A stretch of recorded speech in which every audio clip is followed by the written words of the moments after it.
Hi, I'm Patricia Solis, Knowledge Exchange for Resilience at Arizona State University.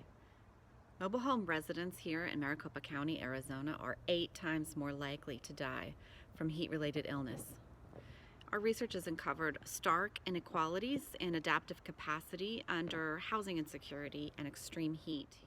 40% of our indoor heat-related deaths in the state are in trailer parks, but only 5% of our households live in mobile homes.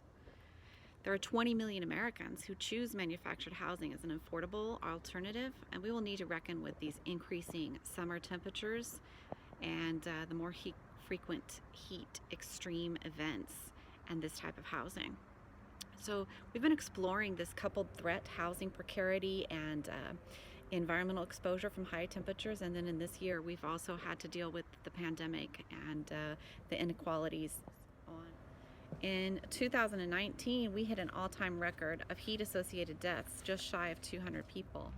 In Arizona this summer, the pandemic hit hardest during the hottest months of the year, June, July, and August, in a record-breaking year for daily temperature highs.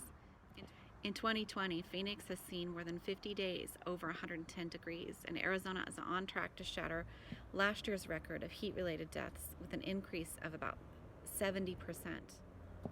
And on the other hand, we know that temperature alone does not explain or completely predict the number of heat-associated deaths that we'll see. Vulnerability matters, adaptive capacity really matters. Of all heat-associated deaths in Arizona, 35% occur indoors, inside of shelter. This is where they're supposed to be weathering out the pandemic. And why can't they keep cool? Well, in 16% of deaths, officials found that they had no air conditioning, and of those that did, 60% of the AC didn't work. 11% had no electricity, and 28% had functioning AC and electricity connected, but it was not turned on. Presumably this is because your Arizonans have trouble paying utility bills, especially now in the economic aftermath of the pandemic when people have lost their jobs.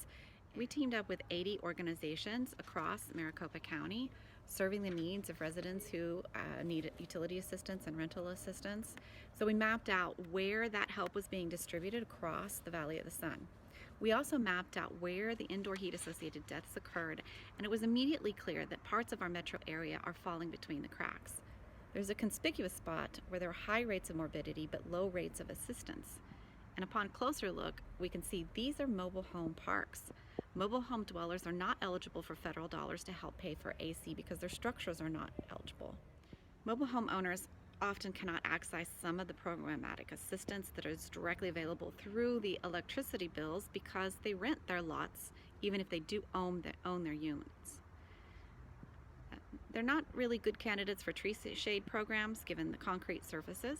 Age is a factor for heat, just like for COVID, and many elderly live alone in mobile homes.